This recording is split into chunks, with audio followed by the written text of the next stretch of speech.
ಶ್ರೀಪಾದಂಗಳವರ ಪರಿಶ್ರಮ, ಅವರು ಹೇಗೆ ಪಾಠ ಹೇಳಿದ್ದಾರೆ ಅನ್ನೋದನ್ನು ನಾವು ಕೇಳಿ ತಿಳ್ಕೊಂಡ್ವಿ. ಒಂದು ಮನೆ ಪಾದ ಪೂಜೆ ಮುಗಿಸಿ ಇನ್ನೊಂದು ಮನೆ ಪಾದ ಪೂಜೆಗೆ ಹೋಗುವಾಗ ಮಧ್ಯದಲ್ಲಿ ಪಾಠ, ಪಾದ ಪೂಜೆ ಮುಗಿಸ್ಕೊಂಡು ಭಿಕ್ಷೆಗೆ ಹೋಗುವಾಗ ಅದರ ಮಧ್ಯದಲ್ಲಿ ಪಾಠ. ಈ ರೀತಿ ಹೇಳಬೇಕಾದ್ರೆ ಬಹಳ ಪಾಂಡಿತ್ಯ ಇರಬೇಕು. ಇದು ಕೂತ್ಕೊಂಡು ಗಂಟೆಗಟ್ಟಲೆ ನೋಡಿದ್ರೇ ಅರ್ಥ ಆಗಿ ಹೇಳಬೇಕಾದಂಥ ಗ್ರಂಥ. ಈ ರೀತಿ ಲೀಲಾಜಾಲವಾಗಿ ಹೇಳಬೇಕಾದ್ರೆ ಆ ಗುರುಗಳ ಅನುಗ್ರಹ. ಪ್ರಾಣಾಯಾಮವೂ ಒಂದು ಪ್ರಾಯಶ್ಚಿತ್ತ. ಗೋಪೀಚಂದನಾದಿಗಳಿಂದ ಲೇಪನ ಮಾಡಿಕೊಳ್ಳಬೇಕು. ಭಗವಂತನ ತಿಲಕವನ್ನು ಧಾರಣೆ ಮಾಡುವುದು ಒಂದು ಶ್ರೇಷ್ಠವಾದ ಪ್ರಾಯಶ್ಚಿತ್ತ. ಗೋಪೀಚಂದನ ಪಾಪಘ್ನ ವಿಷ್ಣುದೇಹ ಸಮುದ್ಭವ ಚಕ್ರಾಂಕಿತ ನಮಸ್ತುಭ್ಯಂ ಧಾರಣಾತ್ ಮುಕ್ತಿತೋಭವ.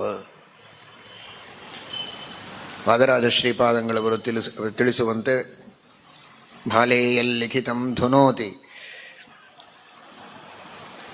ನಮ್ಮ ಹಣೆ ಬರಹ ಏನಾದರೂ ಕೆಟ್ಟದ್ದಿದ್ದರೆ ಅದನ್ನು ಅಳಿಸುವ ಕೆಲಸವನ್ನು ಮಾಡುತ್ತಂತೆ. ಹಣೆ ಮೇಲೆ ತೀಡುವಾಗ ಗೋಪೀಚಂದನವನ್ನು ವಿಧಿಲಿಖಿತ ಅಂತ ತೋರಿಸ್ತಿರ್ತಾರೆ ನೋಡಿ. ಏನೇನೋ ಹಣೆ ಬರಹ ಇದೆಯಪ್ಪ ಅಂತ. ಆ ಹಣೆ ಬರಹ ಏನೇ ಕೆಟ್ಟದ್ದಿದ್ದರೂ ಕೂಡ ಅದನ್ನು ಅಳಿಸಬೇಕು ಅಂದರೆ ಗೋಪೀಚಂದನವನ್ನು ತೀಡಬೇಕಂತೆ. ಆ ರೀತಿ ಪಾಪಗಳನ್ನು ಪರಿಹಾರ ಮಾಡಿಕೊಳ್ಳುವುದಕ್ಕೆ ಆ ಅನುಲೇಪನ ಅದು ಒಂದು ದೊಡ್ಡದಾದ ಪ್ರಾಯಶ್ಚಿತ್ತ.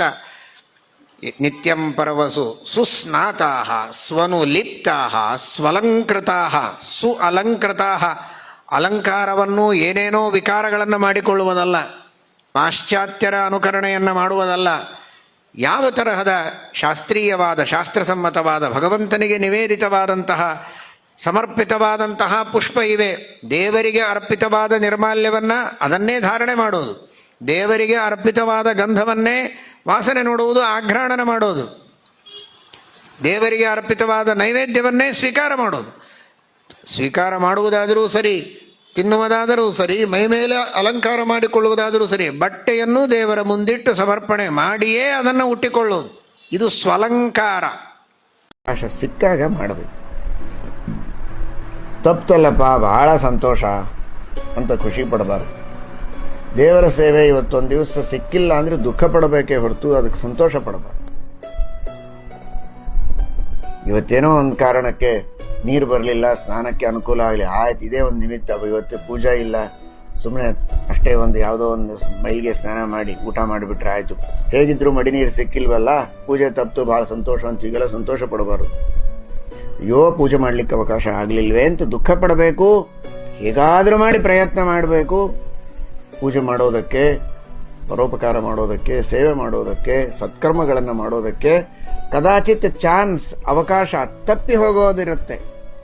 ಆಗ ದುಃಖಪಟ್ಟು ದೇವರಿಗೆ ಪ್ರಾರ್ಥನೆ ಮಾಡಿ ದೇವರ ಅನುಗ್ರಹ ಪಡೆದು ಆ ನಮ್ಮ ತಳಮಳ ನೋಡಿದರೆ ಭಗವಂತ ಅನುಗ್ರಹವನ್ನು ಮಾಡಿ ಪುನಃ ಅವಕಾಶವನ್ನು ಕಲ್ಪಿಸಿಕೊಡ್ತಾನೆ.